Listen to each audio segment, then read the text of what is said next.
Buenas tardes a todas y a todos. Es un gusto darles la bienvenida a este espacio del programa de jóvenes del COMEXI, el Consejo Mexicano de Asuntos Internacionales, que es nuestra casa y en donde estaremos discutiendo más a profundidad este tema sobre el papel de las mujeres en la ciencia y la tecnología. Hoy abordamos un tema que ya no puede entenderse de forma aislada. Justamente, la ciencia y la tecnología como parte central de la agenda internacional. Lo que está en juego no es solo innovación, sino poder, competitividad, seguridad y gobernanza global. Y en este contexto hay una pregunta clave. ¿Quién vende el futuro tecnológico y quién no lo está haciendo? De acuerdo con la UNESCO, uno de cada tres personas investigadoras en el mundo es mujer. Pero esto no es únicamente una brecha de género, sino una brecha de poder en la construcción de un futuro global. En esta ocasión, tengo el honor de presentar a la embajadora Janeris Morgan, especialista en diplomacia multilateral y profesora en la FES Acatlán de la UNAM, a Fátima Mase, experta en política pública e inclusión económica, founder y socia también de la firma Novi, y a la doctora María Cristina Rosas, académica de la UNAM y referente en gobernanza global, con un sinfín de publicaciones, por supuesto, y experta en la materia. Muchísimas gracias a las tres por estar aquí con nosotros. Ahora, vamos a pasar a los bloques de preguntas.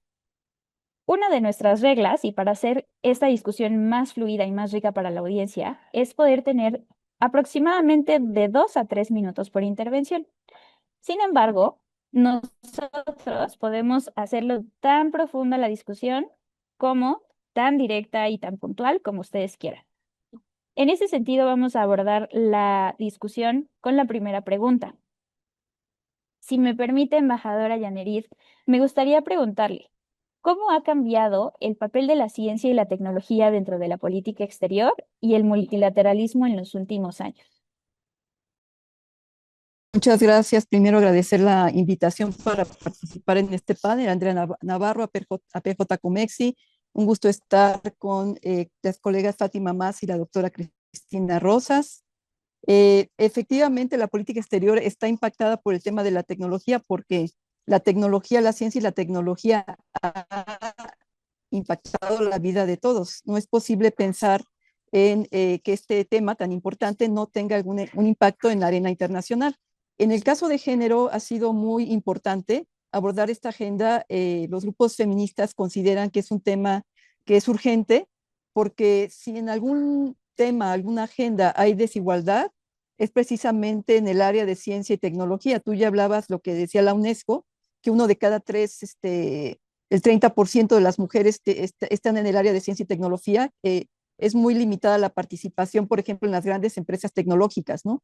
Y entonces lo que se ha hecho es, en el marco de los países que tienen políticas exteriores feministas, pero también aquellos que tienen igualdad de género, empezar a marcar el tema de la desigualdad cuando se analiza una posible gobernanza en ciencia y tecnología. El primer ejemplo que puedo dar es cuando se negoció el pacto global de Naciones Unidas y el pacto de ciencia y tecnología. Es un documento en el cual se trata de entender, el Pacto Mundial Digital se llama, el cual trata de entender o trata de empezar a generar ciertos estándares, de empezar a negociar. Es un tema muy complejo porque no solo son los estados los que pertenecen al tema, sino también las empresas globales, que además son muy poderosas y que no tienen ningún tipo de estándar, para observar de qué manera la ciencia y tecnología debe de tener una visión humana de derechos humanos y de abordar la desigualdad. Porque el riesgo y el gran riesgo que estamos viendo ahorita es que al ser los algoritmos elaborados en un sistema patriarcal, es decir, los hombres son los que elaboran prácticamente toda la industria tecnológica y sobre todo el tema de los algoritmos con los que estamos viviendo, pues lo que estamos viendo es que la desigualdad se está ahondando. En vez de ser algo positivo para la sociedad, está generando muchos más dificultades, ¿no? Y desigualdades. Otro tema también importante que se está abordando en el marco internacional es el tema de cómo la inteligencia artificial y las redes sociales impactan a la violencia en contra de las mujeres. Vemos cómo en las diferentes redes sociales existen los ataques a la violencia, los ataques a las mujeres, son mucho más claros y se manifiestan de manera más difícil en estas redes sociales que en el caso de los hombres. Es decir, la ciencia y la tecnología y la inteligencia artificial son un reflejo de la realidad estructural de desigualdad que vivimos las mujeres. El problema es que con la velocidad que están esta tecnología, el riesgo es que si no se aborda de manera inmediata y si no se trata de corregir, vamos a tener muchos problemas porque estas desigualdades se va a ahondar, ¿no? Decía el secretario general, creo que hace 2 años, que nos faltan 300 años para lograr la igualdad. Estamos en un esquema o en un escenario muy complejo, además, donde los movimientos antiderechos saben usar muy bien estas plataformas tecnológicas y por lo tanto, si le aunamos todo este tema de falta de acceso de las mujeres a la tecnología, que es otro gran tema, ¿no? Además de no solo del diseño, que es por hombres, sino que las mujeres tenemos menos acceso a la ciencia y la tecnología, precisamente por nuestra condición de desigualdad, ¿no? Y sobre todo con una visión interseccional, desde luego las mujeres en situación de mayor vulnerabilidad, las mujeres pobres, las mujeres indígenas, etcétera, pues tienen mayores problemas para el acceso, ¿no? Excelente, embajadora, muchísimas gracias. Y en ese sentido,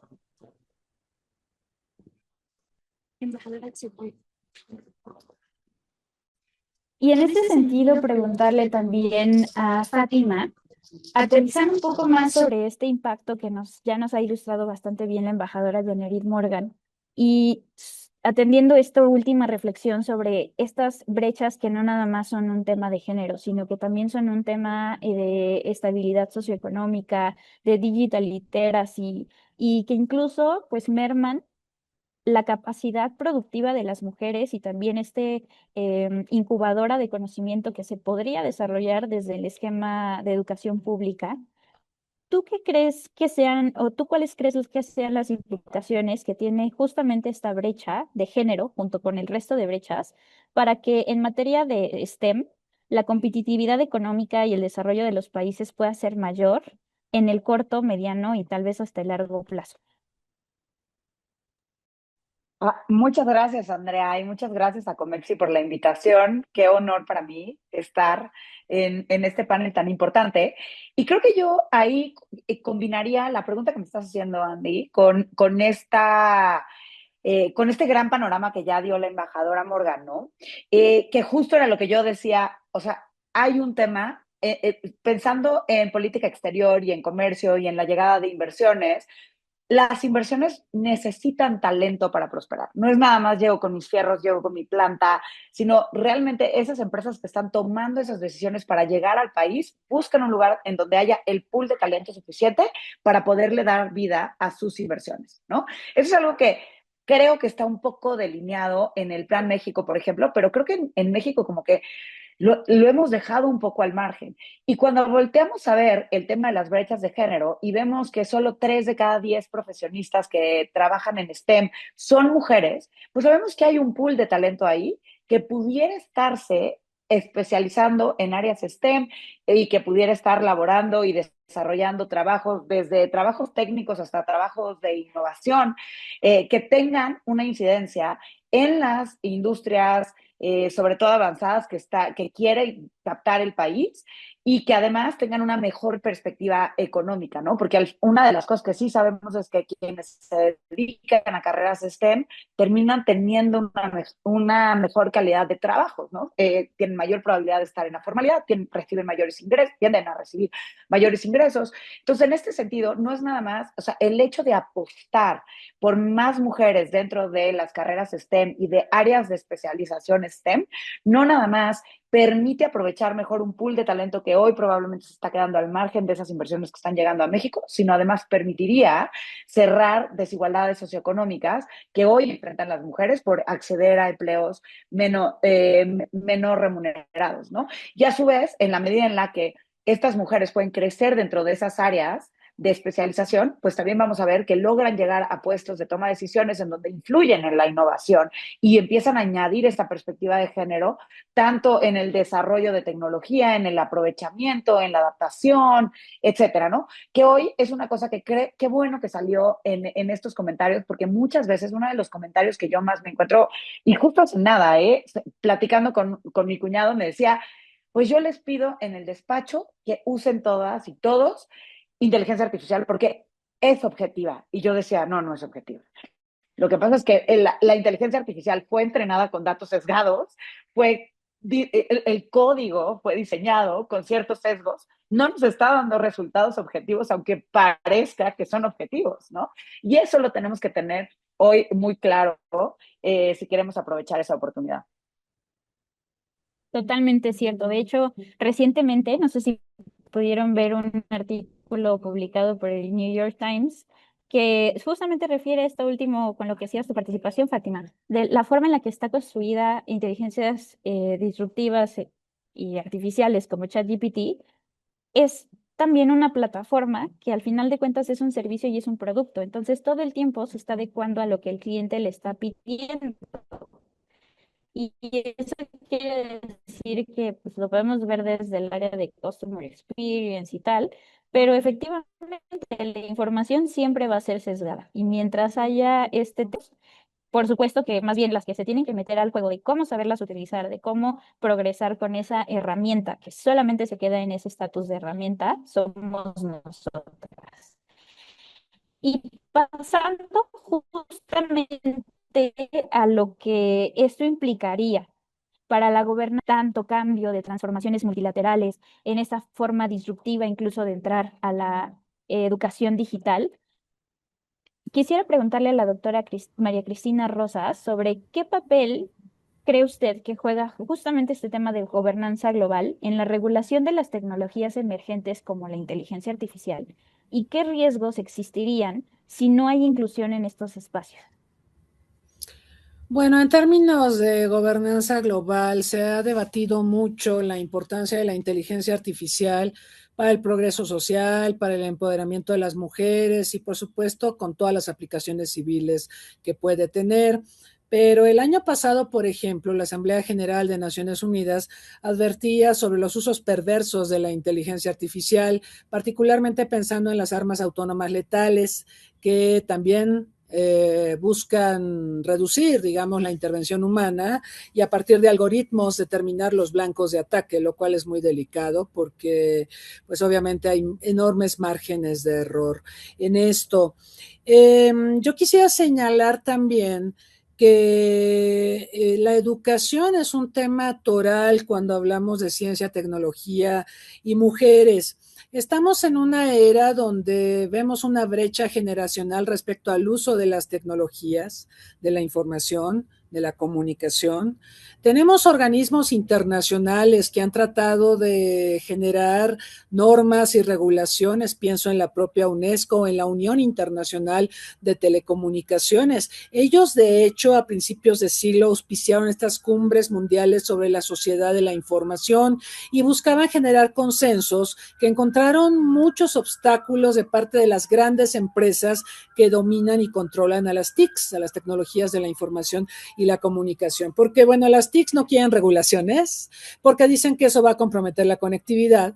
Y por el lado de la UNESCO y la UIT se dice que es necesario tener regulaciones porque de otra manera pues pueden ocurrir situaciones muy desafortunadas, ¿no? Y un mal uso de las TICs. Y bueno, lamentablemente hubo qué bueno que hubieron dos conferencias sobre TICs, pero al final no hubo un arreglo ni un consenso entre empresas y entre gobiernos y en ese punto nos encontramos ahora. Pero yo quería referirme también al tema de la educación digital, la brecha digital, la brecha generacional, que son temas que tenemos que abordar y que requieren toda nuestra atención, porque la realidad es que esto, al no avanzar el tema de la alfabetización digital, de hecho tenemos un enorme analfabetismo digital de diversos tamaños, ¿sí? No sé, siento que los más chiquitos son muy versados en el acceso a las tecnologías, pero también son muy vulnerables porque están expuestos a muchos peligros. Y los más adultos, los más longevos, igual no controlan, no conocen bien cómo utilizar las tecnologías de la información y la comunicación, no pueden proteger a los más chiquitos, ¿no? Y esto también aplica al sector educativo, ¿no? De manera que sí tenemos una brecha que está generando dificultades, problemas y demasiados riesgos que es necesario apuntar. De hecho, entonces yo considero que es muy importante trabajar el tema de la alfabetización digital a todos los niveles. Esto debe ser a todos los niveles, desde el más básico, desde que los peques son muy peques, hasta los adultos, los más adultos, adultos mayores y demás, que sabemos que a ellos, por ejemplo, se les dificulta mucho el uso de tecnologías de información y la comunicación. Mi mamá, por ejemplo, no sabe usar un teléfono celular, ¿no? Tiene 87 años y como mi mamá sé que hay muchísima gente que está en esa situación. Entonces tenemos que trabajar un poco más en políticas educativas inclusivas, porque estamos hablando de mujeres, pero la realidad es que hay otros sectores de la población que quedan fuera, adultos mayores, personas con capacidades diferentes, comunidades indígenas, personas que no hablan español, ¿no? Muchas comunidades indígenas pues no hablan el español y esto automáticamente los descarta, las discrimina para poder avanzar en estos temas. La otra cuestión que creo que es muy importante es que la educación no solo debe ir en torno a las tecnologías de la información y la comunicación y la alfabetización digital, sino también en materia de derechos humanos, porque un problema que es evidente es que muchas mujeres no se han empoderado porque no saben que tienen derechos y creen que el statu quo en que se encuentran es lo normal, ¿no? Entonces, cuando tú no sabes que tienes derechos, piensas que el mundo es así. Mientras que cuando accedes a la educación y conoces sobre derechos humanos y conoces sobre las tecnologías de la información y todos estos temas que estamos abordando, te das cuenta de que hay posibilidades de hacer cosas y de que no es normal que se te discrimine o se te margine. Entonces tenemos que avanzar mucho también en el empoderamiento a través de los derechos humanos, del derecho a la información, del derecho a la equidad, etcétera. Muchísimas gracias, doctora. La verdad es que coincidimos con usted porque, sin duda, cuando hay un terreno tan amplio y tan cambiante en tiempo real y también en un corto plazo que nunca habíamos visto, todos estos temas de derechos, la alfabetización al respecto, pues también es un reto cada vez más grande. Y entonces, ¿cómo vamos a poder priorizar el hacer políticas justas, políticas inclusivas, si no estamos incorporando a la discusión a todos los sectores que de alguna forma tienen que participar y tienen que conocer que esto es lo que está sucediendo ahora? Y simplemente el hecho de avanzar, pues tiene que ser que todos estemos casi en la misma página, pero no se ha podido por todos estos factores que nos ha comentado. Muchísimas gracias, doctora, por traerlo a la mesa.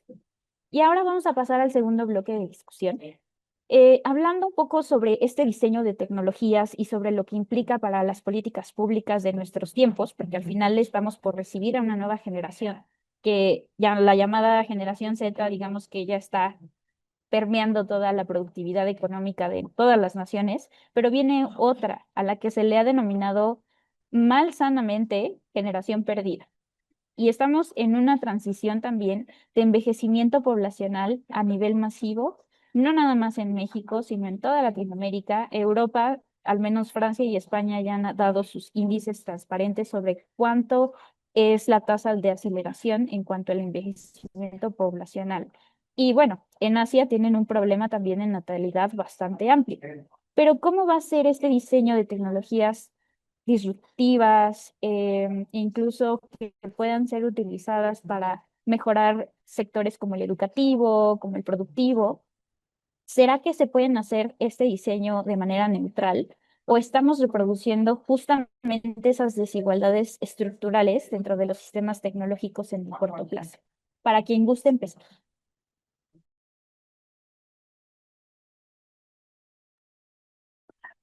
A ver, si quieres, Andy, empiezo yo. Vaya que está densa la pregunta, porque creo que lo tenemos que ir partiendo por varios pedazos, ¿no? Lo Pues primero es aceptar, ay, nos Que hubo un empalmamos, delay, ¿verdad? creo que en la conexión, no pasa nada. Si quieres, termina Fátima y entra la embajadora Yaneri. Ok, Perfecto. Yo creo que hay que partir un poco de esa pregunta, ¿no? La primera es aceptar la realidad de que vamos a hacer una combinación, o sea, el mercado laboral es una combinación de una serie de generaciones que se están juntando al mismo tiempo, que además tienes este choque en donde está entrando cada vez gente más joven, pero además hay gente más grande que se queda en el mercado laboral por más tiempo por todos los desafíos que tienen que ver con las pensiones. Entonces, aprender a coexistir en ese sentido creo que es muy importante y rescatar qué es lo que trae cada generación, que creo que a veces hacer eso, y eso hay que hacerlo desde el punto más humano posible, que al final siempre va acompañando toda esta ejecución y aprovechamiento de las tecnologías, ¿no? Yo he visto con ojos increíbles, por ejemplo, en Alemania, que hay está unas intervenciones que se llaman casas multigeneracionales, que en realidad están pensadas como una especie de espacios públicos abiertos en donde conviven personas adultas mayores con generaciones mucho más jóvenes y les dan ciertas misiones, ¿no? Las personas más jóvenes que tienen una gran facilidad para la tecnología ayudan a la transición a las personas adultas mayores y les enseñan cómo usar diferentes aplicaciones, diferentes usos de los teléfonos, en fin, una serie de cosas tecnológicas, pero a su vez las personas mayores tienen un montón de experiencia a la cual las personas jóvenes no tendrían acceso si no estuvieran en ese espacio, ¿no?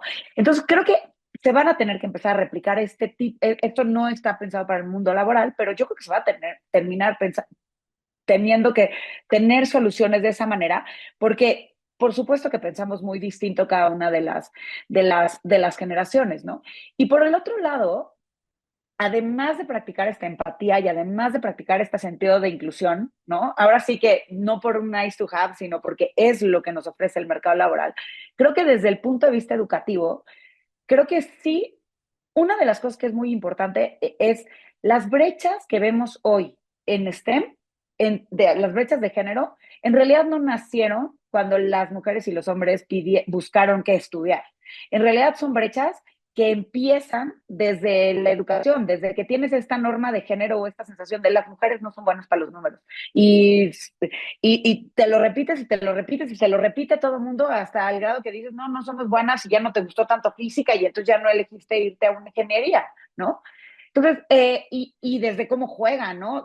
Hay un montón de factores que empiezan desde la infancia. Entonces, creo que es muy importante poner esto en el radar porque creo que hay dos desafíos para el sector educativo que son que tienen que empezar desde la primera infancia, ¿no? Desde cómo siembras esta semilla para poder convivir y aprovechar al máximo las tecnologías y desarrollar todas estas habilidades y competencias que te permiten explotar mejor las tecnologías. Eso por un lado, y hacerlo de una manera mucho más neutral, que me parece que cada generación va teniendo este chip de manera natural, digamos, como que sí nos hemos movido hacia ese punto.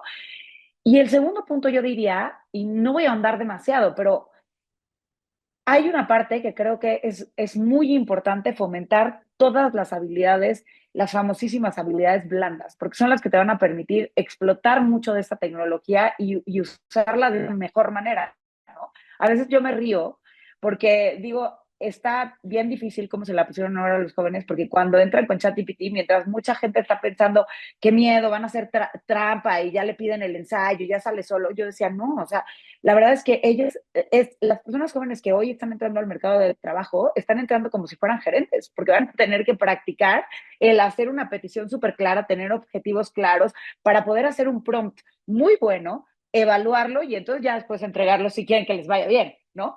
Entonces, creo que mucho del reto no es nada más vamos a llenarlos de tabletas y de aplicaciones, sino más bien vamos a ver cómo pensamos, cómo estimulamos el pensamiento crítico, cómo desarrollamos la empatía, cómo hacemos que las personas cuestionen.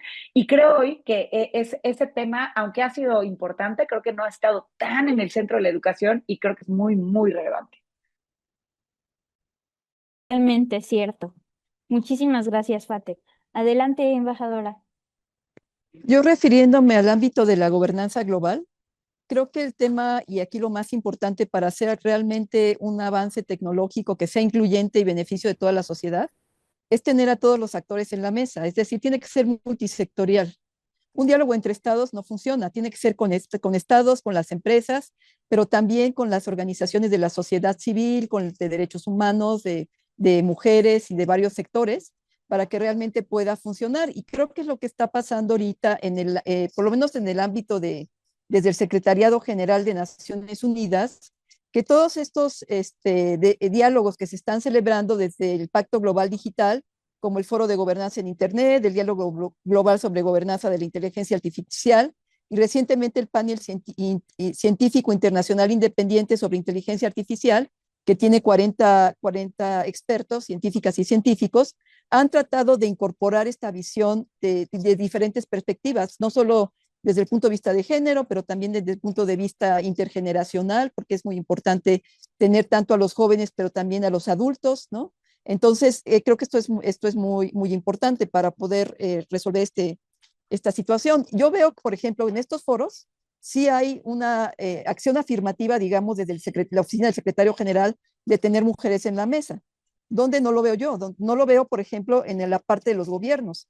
Se han creado algunos gobiernos, han creado dentro de sus políticas exteriores embajadores especiales de inteligencia artificial. Estaba yo viendo, por ejemplo, una fotografía de una cumbre que hubo recientemente en la India y ves prácticamente pocas mujeres, ¿no? Todavía.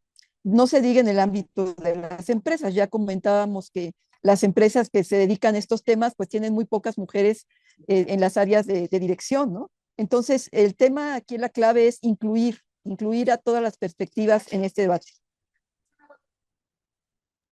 Totalmente cierto, embajadora. Y eso me hizo reflexionar también sobre lo que se vio a inicios de año. Ustedes conocen el foro de Davos, del Foro Económico Mundial, y me daba también esta curiosidad, porque yo quería ver más mujeres también exponiendo sus experiencias en la toma de decisiones, un poco intercambiando puntos de vista. Y me acuerdo que estuve navegando en la web bastante rato y encontraba una foto con apenas una, dos mujeres en el panel.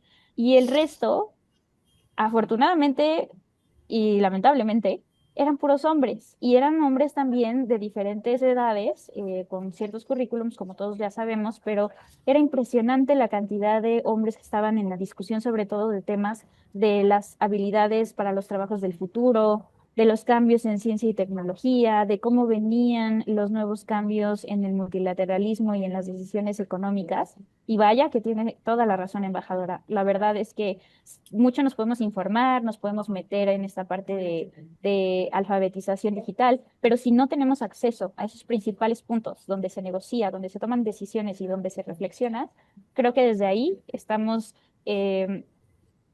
permeando esta única decisión de todavía va a seguir siendo una brecha de género y por eso no es tan, en mujeres se hable tanto de que estamos a 130 años de reducir la brecha de género.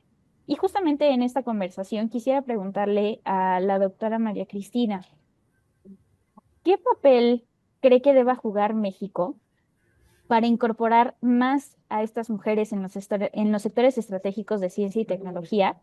Pero creo que algo que todo el mundo quiere saber, que además de estos foros que estamos creando hoy, como el actual en el que nos toca participar, más allá de la sensibilización que queremos lograr con estas reflexiones, muchas veces el sector privado al menos y el sector gobierno quieren conocer cuál es el costo real, qué impacto tiene. ¿Va a haber un retorno de valor? ¿No va a haber un retorno de valor? ¿Costo social, costo económico de mi presupuesto? Para entrar más ya en una discusión e ir cerrando el tema, me gustaría escuchar a la doctora Cristina también, y si tiene comentarios de los comentarios previos que hemos realizado, adelante, doctora.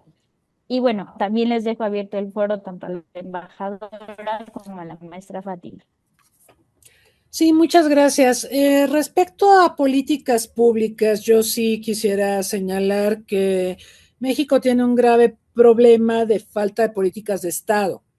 Cambia el gobierno, lo que sí tenemos son políticas de gobierno, tenemos planes nacionales de desarrollo que son visiones cortoplacistas de las prioridades que tiene el gobierno en turno, pero no tenemos proyecto de nación.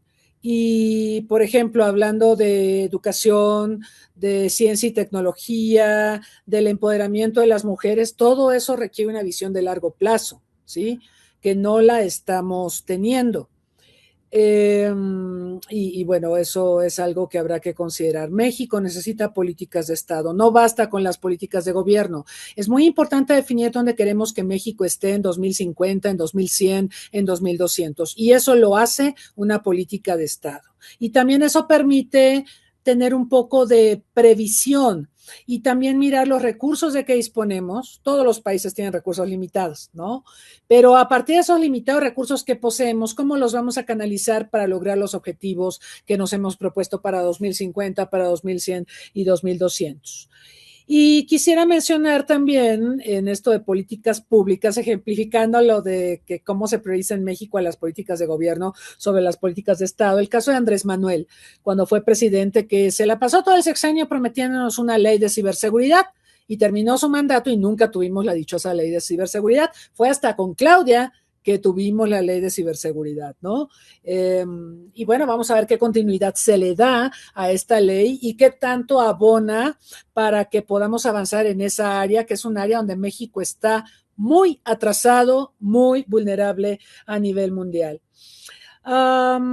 Y bueno, también pensando en políticas públicas, y ahorita me voy a referir al caso de México, pensando en las nuevas generaciones, hay acciones de ciertos gobiernos. Ahorita hay una discusión muy interesante en Europa respecto al uso de celular en las aulas por parte de chiquitos, ¿no? O de jóvenes menores a 16 años o incluso menores a 18 años. Porque se han hecho un montón de estudios muy serios, que revelan que, por ejemplo, usar el celular en las aulas, en lugar de ayudar, atrofia capacidades de aprendizaje y de discernimiento de los estudiantes. Entonces, esa yo creo que también es una discusión que deberíamos de tener, porque digo, las que somos académicas, sí nos topamos con esta dificultad de que estás dando la clase, pero acá están muy entretenidos los estudiantes con la tablet, con el celular, y hacen todo menos lo que deberían estar haciendo, ¿sí? Que es pensar. ¿Sí? Necesitamos que las nuevas generaciones piensen, no solo que aprieten botones. Dicho esto, creo que, bueno, México ha tomado algunas decisiones interesantes. Esto de elevar al CONACYT al estatus de secretaría, ahora es Secretaría, ¿sí? De Ciencia, Tecnología, Humanidades y todo esto. Es un acierto, pero yo no veo un cambio sustancial en cómo se venía tratando a la ciencia y a la tecnología en gobiernos anteriores. Tú puedes cambiar el nombre de una dependencia pública, pero si no tienes claramente el proyecto de nación definido, pues entonces hacer a CECITI, ¿sí? A esta Secretaría de Ciencia y Tecnología con pocos recursos, cuando efectivamente el tema de ciencia y tecnología requiere recursos, entre muchas otras cosas, recursos financieros, me refiero, pues no parece que vayamos a llegar muy lejos, pero bueno, digamos, ya tenemos una Secretaría de Ciencia y Tecnología, que es algo que se debatió por mucho tiempo en nuestro país, ya la tenemos, ahora hay que empoderarla, ¿sí? No basta que la tengamos ahí en Insurgente Sur, no, frente al Teatro de los Insurgentes, no, hay que empoderarla, hay que usarla, hay que alimentarla y hay que emplearla como la punta de lanza para precisamente fortalecer las STEM y las otras disciplinas y todo lo que se ha mencionado en este panel. También, bueno, tenemos que partir cuando pensamos en lo que las empresas esperan de México, vienen a invertir, quieren capital humano calificado.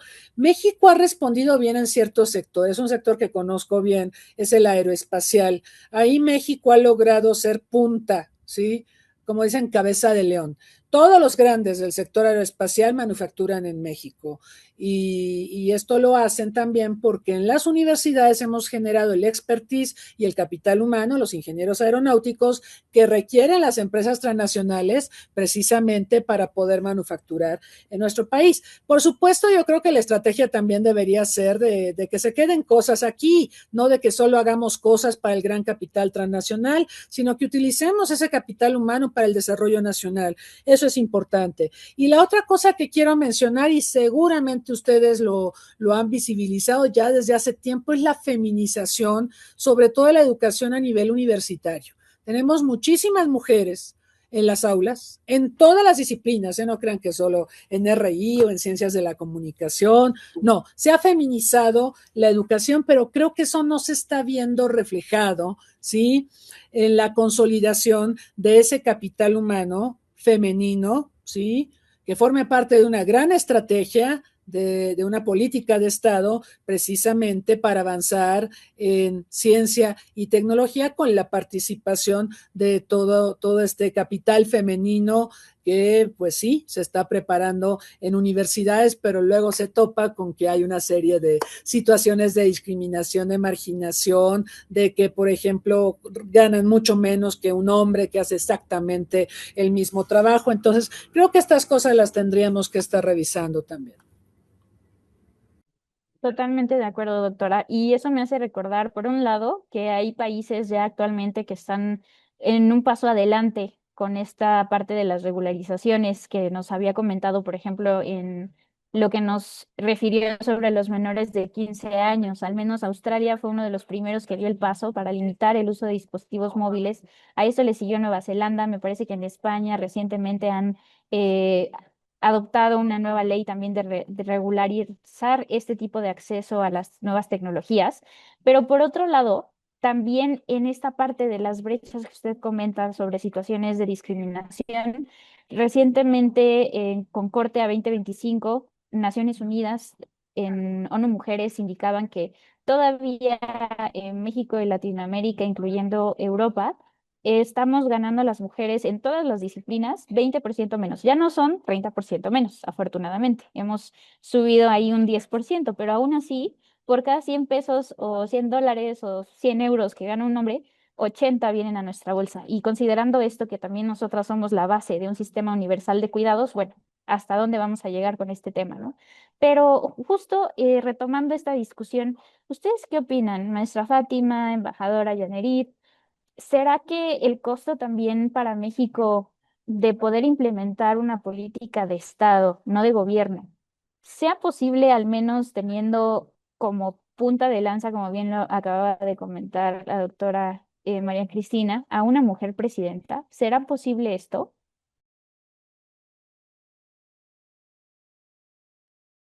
Ah, a ver, yo creo que es posible, pero creo que lo primero que tenemos que poner en la mesa es que no es nada más una política que venga del gobierno, sino realmente es el cerrar brechas de género desde el nivel educativo, pasando por el sector productivo, hasta la toma de decisiones, en realidad implica cerrar un montón de brechas que empiezan desde el hogar, ¿no? Entonces, a mí por eso a veces, cuando me dicen, es que, ¿crees que va a ser suficiente con tener un sistema nacional de cuidados? Mi respuesta es bien triste, porque la verdad es que no. Y menos como se está pensando ahorita, que pareciera que en una mente muy simplista es como, Sistema Nacional de Cuidados, más centros de atención infantil y ya está.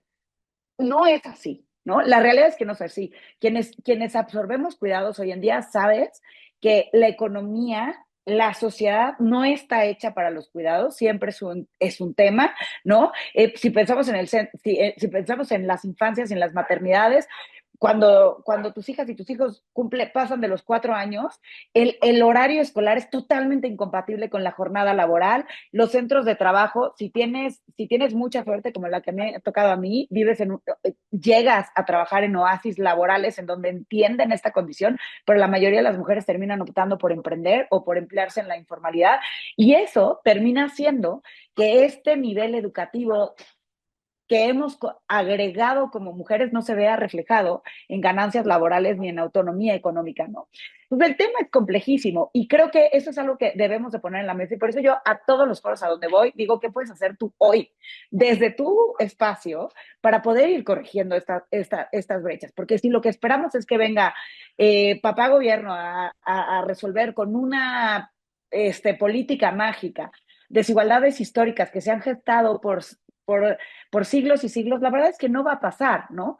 Creo que estamos en un extraordinario momento porque el tema está ahí, hay movimientos feministas muy fuertes que hacen un llamado y que han elevado el costo de la inacción, no voy a decir político, pero en absolutamente todas las ramas, ¿no? Y creo que es el momento, eso es lo que hay que aprovechar, y justo para que en medio de todas estas conversaciones que tenemos en marzo, sea como nos llevemos la tarea de ahora que implementamos para poder ir cerrando poquito a poquito esas brechas. Muchísimas gracias, Fátima. Adelante, embajadora. Pues sí, como se comentaba, es un tema estructural que pasa por muchas agendas, no es nada más una sola agenda, es un tema estructural que tiene que ver cómo abordar las diferentes autonomías de las mujeres, la autonomía corporal, la autonomía política, la autonomía económica, y tienen muchas disparidades. Ya hablaba Fátima el tema de los cuidados, que es un tema esencial para la autonomía de las mujeres, pero también desde luego tú hablabas de las diferencias salariales, ¿no? Que también es un tema muy importante de abordar, el empoderamiento económico y desde luego la participación política y el liderazgo, que en México pues estamos avanzando en ese tema, pero bueno, siempre hay muchos obstáculos también que abordar, ¿no? Por eso es importante verlo de esa manera. Yo diría, bueno, pues que me parece muy lógico que teniendo una mujer presidente y podremos impulsar de manera mucho más decidida una política interna y una política externa que alcance y que logre lo que aspiramos, que es la igualdad sustantiva, ¿no? Entre mujeres y hombres, la igualdad de género. Entonces, y además teniendo una mujer presidenta científica, pues que se pudiera esperar, pues que le diera prioridad a los temas de la ciencia, ¿no?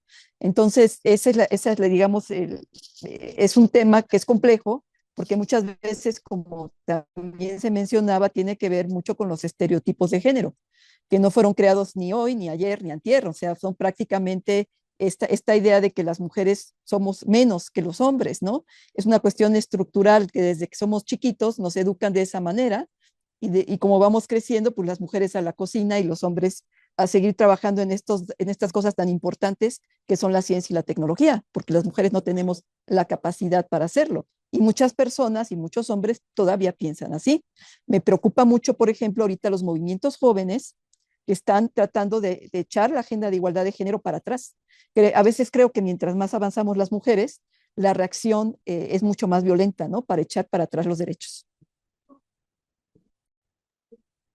Totalmente, embajadora. La verdad es que esto último que acaba de mencionar, la verdad es que nos toca a todos y a todas, porque no nada más el tema de derechos y de la agenda de igualdad de género se ha venido para atrás, sino también un sinfín de nuevas estructuras que supuestamente eran grandes pasos en la historia que la sociedad había conformado para las futuras y presentes generaciones.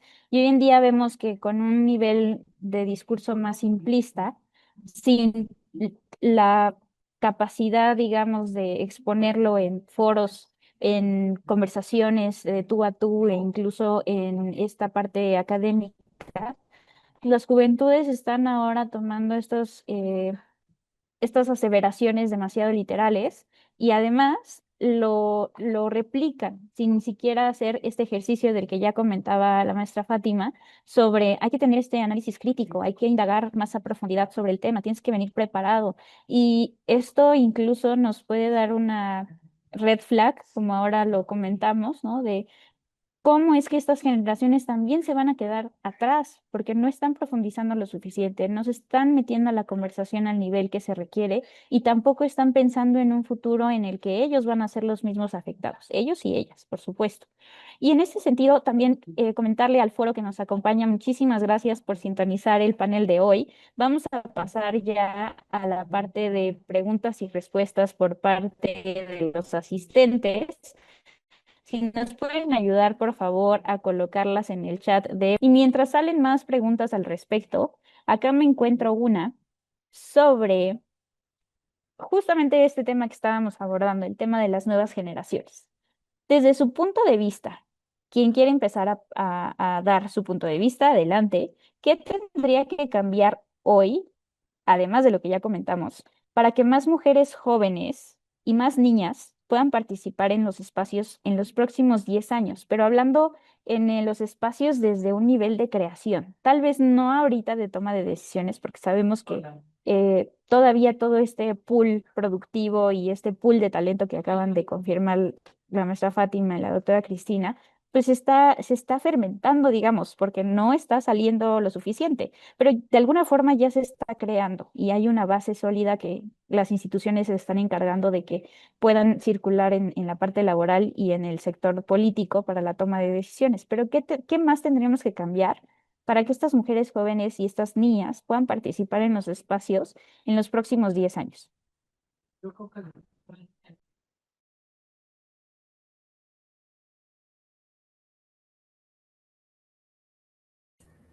Bueno, si me permiten muy brevemente, educación, educación y educación, ¿sí?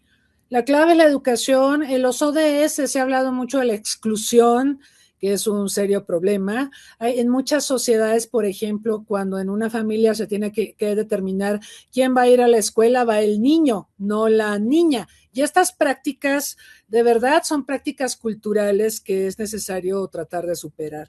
Entonces, con la educación vienen muchas cosas, viene un conocimiento, viene una visión del mundo distinta de la que se tendría sin educación. Y también con la educación viene el conocimiento sobre los derechos humanos, ¿no? Los derechos que tienen las niñas, los niños, los derechos que tienen las mujeres, los hombres, las sociedades, los que son diversos, los LGTB, etcétera, etcétera. Con la educación viene todo esto, pero sin educación creo que vamos a seguir arrastrando muchos rezagos y vamos a tener que buscar la manera de revertir los estragos de la pandemia, porque la pandemia desafortunadamente dejó fuera del sistema educativo, nos decían a todos, vamos a mudar a plataformas en línea. Bueno, algunos lo pudimos hacer, muchos no, muchos no. Y tenemos un rezago, se hablaba de generaciones perdidas, de generaciones completas perdidas por la pandemia, que no pudieron tener acceso educativo en esas condiciones.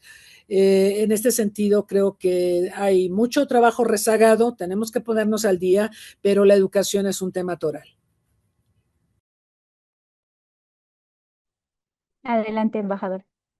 Sí, y de acuerdo, totalmente de acuerdo. La educación es bien importante, que también debe de tener el rompimiento de estereotipos de género. Desde que está uno en el salón de clases, desde que las niñas y los niños sepan que todos son iguales, o sea, que los niños no tienen mayor capacidad que las niñas en ciertas áreas como la ciencia y la tecnología. Hay una campaña muy importante de Naciones Unidas el 11 de febrero que habla de la promoción de las niñas y las mujeres en las áreas de ciencia y tecnología. Aún así, todavía vemos en el área de ingeniería, etcétera, que para muchas mujeres sienten que están peleadas con los números. Y no es el hecho de que realmente estén peleadas con los números, sino se les hizo creer, nos hacen creer que para nosotros los números no funcionan en nuestra mente, ¿no? Cuando no debe de ser así. Entonces yo creo que desde la niñez el rompimiento de los estereotipos de género es de ir preparando para tener más mujeres en estas áreas. Ya estamos listas, o sea, ya hay varias mujeres en el área científica y tecnológica que están listas y preparadas para participar. Lo que pasa es que hay que abrirles los espacios y por eso el tema de las acciones afirmativas también es muy importante, ¿no? En el campo, un campo diferente a este que es el de la diplomacia, por ejemplo, yo creo que los concursos de ingreso al servicio exterior con acción afirmativa pues ayudan muchísimo, porque nos abren más el campo para tener un servicio exterior más equilibrado. Desde luego que falta toda la carrera, ¿no? Porque no necesariamente durante la carrera pues observamos la misma paridad por los obstáculos invisibles y a veces más visibles que se nos presentan a las mujeres, ¿no?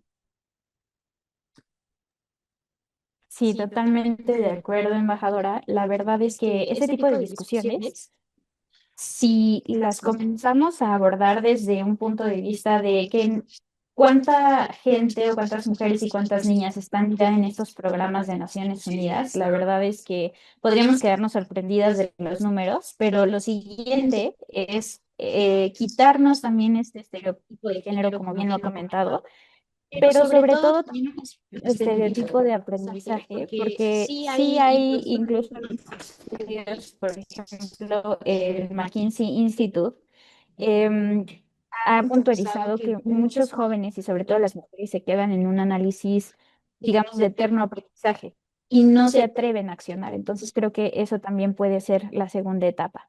¿Tú? Se cortó la última, pero sí me preguntabas a mí, Ah, sí, ¿verdad? sí, te preguntaba a ti. ¿Tú qué dices, Fátima, al Yo respecto? coincido con lo que dice la doctora Cristina, con lo que dice la embajadora Morgan. Y creo que yo, y complementando con esto que dices, porque era justo lo que estaba pensando, es claro que hay un tema de confianza. O sea, sí hay un tema de confianza y creo que mucho desde nuestros hogares lo podemos incentivar y hacer este tipo de... A ver, a mí me encanta el tema de los de las mentorías, nada más que yo vengo de una época, y no es que sea tan grande, pero cuando yo estaba creciendo, la mentoría era algo muy natural, o sea, alguien se te acercaba, te daba un consejo, lo agradecías, lo tomabas, no rebotabas. Entonces, creo que esta parte es bien importante, primero porque claro que existe la confianza, una brecha de confianza que creo que se tiene que ir rompiendo, y creo que en la medida en la que vayamos formando seres humanos más confiados y y más seguros de sí mismos, pues pueden ir avanzando, y esto incluye también a las mujeres y por supuesto a hombres que queremos que vean la vida diferente y vayan rompiendo estos roles de género. Y diría también, eh, creo que hay una parte en donde creo que tenemos que como mujeres aprender un poquito a vivir sin culpa y no sufrirlo tanto, ¿no? Porque así como hay espacios en el trabajo que te cierran las puertas, también a veces nosotras terminamos replicando y vamos cargando con culpas y con estreses y con cosas tremendas que yo hace poco en una sesión de terapia me decía mi psicóloga, tienes que tener mucho cuidado que tu hija no vea que estás sufriendo todo el tiempo porque lo que tengo que hacer y la casa y el esto y el otro, no sé qué y no sé cuánto, y decía, porque también le estás pasando esa idea, y eso lo combino con pues esta nueva onda de mujeres súper tradicionalistas que quieren regresar al rol de género radical, y digo, claro, hace sentido, porque cuando decides tomar estas dobles carreras, a veces termina siendo agotador, ¿no? Entonces, ¿cómo logramos balancear eso y qué mensajes le pasamos a las más jóvenes? Creo que es muy importante, digamos, a nivel individual, para aventarlas a que digan, no, sí, yo quiero conquistar este nuevo espacio que tengo aquí en Puerta, ¿no? Totalmente. Creo que también esta parte de tener ya también una agenda, y no nada más en Norteamérica, digo, esto empezó también desde Europa, pocas naciones en Asia también lo han hecho de la parte de salud mental. Creo que es algo que nos atañe y nos implica también un esfuerzo adicional a todas nosotras, porque estamos limpiando también esta vereda generacional que se nos ha sido heredada, porque pues los estereotipos no tienen otra forma de sobrevivir más que de costumbres ya caducas, por supuesto, pero si tienes toda una generación que sobrevive y que se empodera, entre comillas, con estos mismos comportamientos, es muy difícil que saques a ciertas brechas generacionales de ese tipo de mindset del que se habla. Muchas gracias, Fátima. Y bueno, aquí un poco ya cerrando la sesión de preguntas y respuestas, hay una más del público que voy a sumar junto con ¿qué rol debería jugar México en la agenda global sobre este tema de acceso a ciencia y tecnología en América Latina, pero viéndolo desde el reto de la gobernanza global para cerrar estas brechas de género y garantizar la equidad sin temor a tener personal tal vez no lo suficientemente preparado o no lo suficientemente empoderado? Porque hay una regla 50-50 en muchas instituciones que es promovida también en organismos internacionales, en instituciones públicas, hasta en el sector privado, pero de repente te encuentras con que de lo que hablaba Fátima, ¿no? Que hay un problema de autopercepción y de cómo te empoderas y de cómo recibes ese nuevo encargo y esa nueva tarea, que tal vez en ese momento no estás en el momento indicado, y en lugar de beneficiar a una transformación positiva de equidad de género, pues terminas haciéndole impositiva por el mero hecho del síndrome del impostor o incluso porque te faltan capacidades. ¿Cómo hacemos que esa parte del reto de gobernanza global ayude a que México sea punta de lanza, al menos en lo que nos queda cerquita, en América Latina?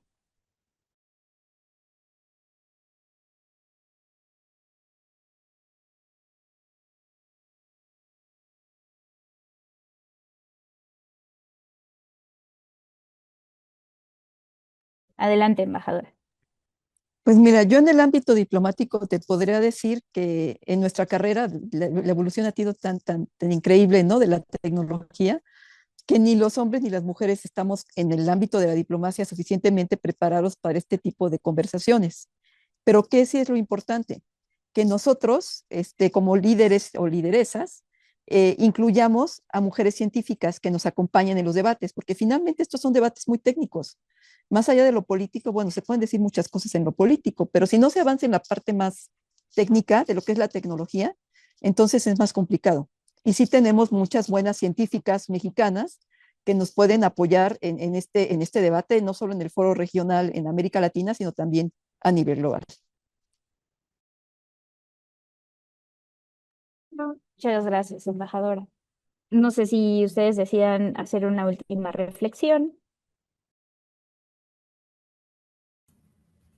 Bueno, de mi parte, es que no sé, me mandaron una pregunta que está aquí en el chat, que dice, frente a los retos de retiro de los Estados Adelante, Unidos adelante, de doctora. organismos internacionales, se reduce la promoción de proyectos para el cierre de brecha de género. Yo lo quería vincular con una frase que creo que estremeció a todas las mujeres participantes en la CSW 69 del año pasado, cuando el secretario general de Naciones Unidas dijo lapidariamente, el patriarcado está de vuelta y quiere venganza. Así empezó la CSW 69 y hacía alusión justamente, no llamó a Donald Trump por su nombre, ni a los recortes financieros que ha hecho a diversos programas que tienen que ver con educación sexual, con paridad de género, con empoderamiento de mujeres, con los ODS, ¿no? Todos los ODS tocan a las mujeres, además de que hay unos específicamente pensados para el empoderamiento de las mujeres. Entonces, estamos en tiempos muy difíciles porque ya lo apuntaba la embajadora Morgan. Hay un retroceso hasta ideológico que parece tener correspondencia con los progresos que hemos tenido las mujeres en términos de empoderamiento y equidad. Siempre hay resistencias en las sociedades, ¿no? Y a mí me da la impresión que tristemente por cada pasito en el que avanzamos, vienen corrientes que nos obligan a retroceder 2 pasos atrás. Entonces estamos en un momento muy complicado donde vemos muy empoderados a movimientos conservadores, neoconservadores, que dicen, no, las mujeres no deben tener una vida laboral activa, deben estar en la casa, cuidar de los hijos, lo tradicional, ¿no? Y todo lo demás lo debemos de hacer los hombres. Y hay una opinión crítica creciente en esa dirección. O sea, esos son los retrocesos a los que me refiero. Pero también en términos legislativos, ¿no? En Estados Unidos y en varios países, Javier Milei, por ejemplo, eliminó el Ministerio de la Mujer. Él alegaba que el Ministerio de la Mujer en Argentina era corrupto. Bueno, pues sí, la corrupción es el mal de todos los días, pero pues, si algo es corrupto, pues no lo desapareces a priori, ¿no? Tratas de corregir los errores y meter a la cárcel a quien tengas que meter. Pero efectivamente esta acción de Milei se replica en otros países donde parece que cae muy mal el empoderamiento de las mujeres. Y lo quiero ligar también con un tema que tenemos ya en puerta, que es la elección del sucesor de Antonio Guterres en Naciones Unidas, y se ha acordado por parte de la Asamblea General que preferentemente debe ser una mujer y de preferencia también latinoamericana. Y a ver qué pasa, porque estamos tan divididos y fragmentados en América Latina y el Caribe que la verdad no está garantizado que eso vaya a ocurrir. Así que hay muchas inercias que están regresando por sus fueros y nos están llevando a retrocesos que considerábamos ya superados. Es muy triste y es una lástima. Totalmente cierto.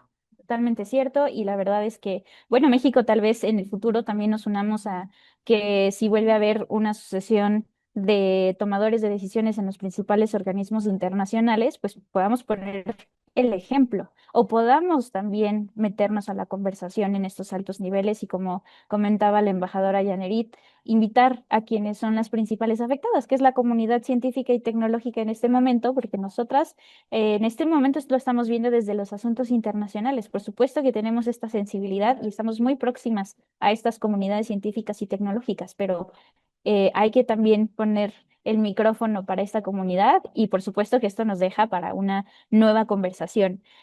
Maestra Fátima, doctora Cristina Rosas, embajadora Yaneri, millones de gracias por estar en esta conversación. Y hoy quedó claro que la ciencia y la tecnología no nada más son motores de innovación, sino espacios donde se define quién tiene la voz, quién toma las decisiones y y quién construye el futuro. ¿Nos podrías, por favor, dar el honor, maestra Fátima, sobre una última reflexión al respecto?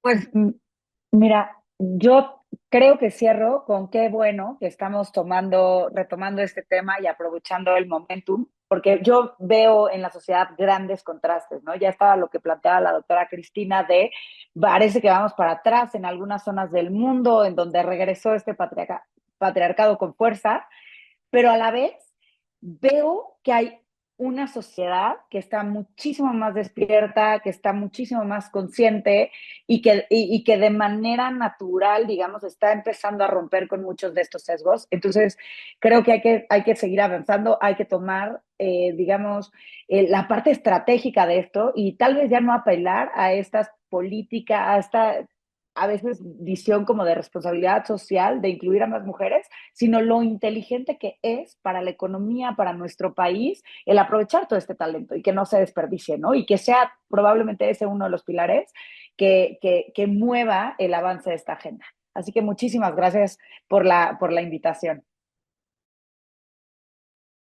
Al contrario, muchísimas gracias a las tres. Les recordamos que esto es parte de PJ Talks, también un ejercicio que a través del Consejo Mexicano de Asuntos Internacionales y desde el programa de jóvenes del COMEXI hemos implementado para abordar las problemáticas presentes y del futuro y ver cómo podemos desde un enfoque técnico de asuntos internacionales y sumamente especializado, podemos dar esta claridad a las generaciones actuales y futuras sobre lo que nos espera en una serie de futuros posibles. Recuerden que el futuro no solo se analiza, sino también se diseña, se regula y se decide, y como bien lo comentaban nuestras excelentes tres panelistas, se decide ahora, se implementa ahora y se diseña incluso en cada una de nuestras trincheras. De verdad, muchísimas gracias a las tres por estar en este foro. Muchísimas gracias a todos y a todas por acompañarnos. Que tengan excelente noche. Hasta luego.